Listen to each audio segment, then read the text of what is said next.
Hey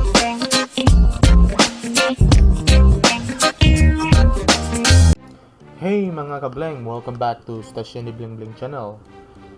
Today's video, naisip ko po na mag-create ng video for how to mag-create ng video for PDF or how to create a PDF portable document format sa Microsoft Word and Microsoft Excel. So, basic lang po ito. So, all you have to do, all you have to have, kailangan nyo lang po ng Microsoft Office. Yun lang.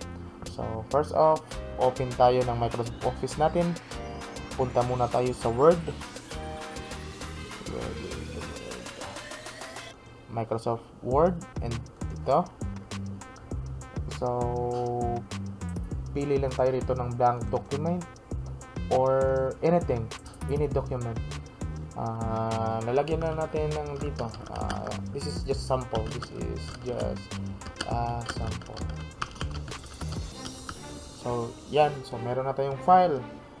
So, all you need to do is go to File and then Save and then punta lang kayo if anong gustong location nyo ilalagay yung file.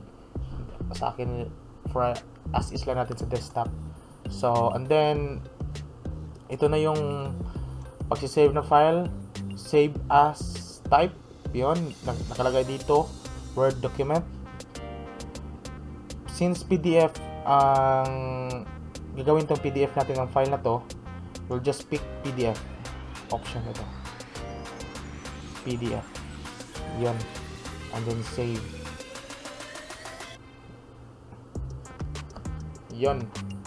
Ito na yung file, naka-PDF na. So, ito na yung file, nasa desktop.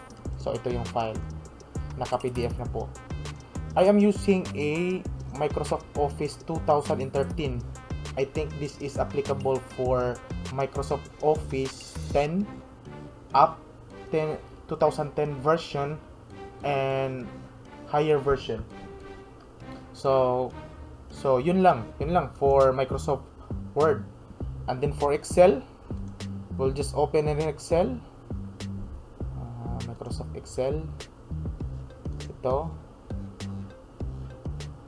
And then blank workbook. Pwede rin if anong template ang gusto nyo dito.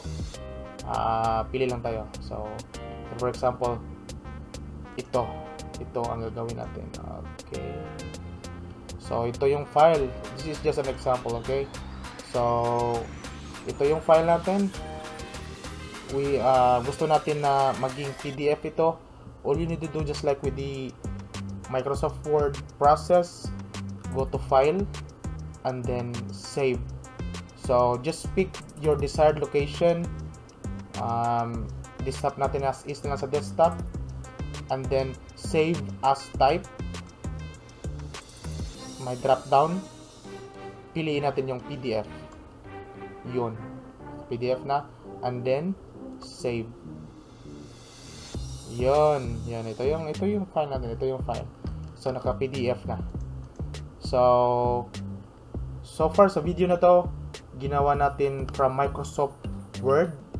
Gumawa tayo ng isang file. Tapos, kinonvert natin instead na Word document, .doc yun, ginawa natin ito as PDF.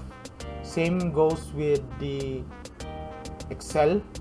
Nag-create ng file, mga existing file, new files na from Excel. We'll just save it or save as if existing na yung file.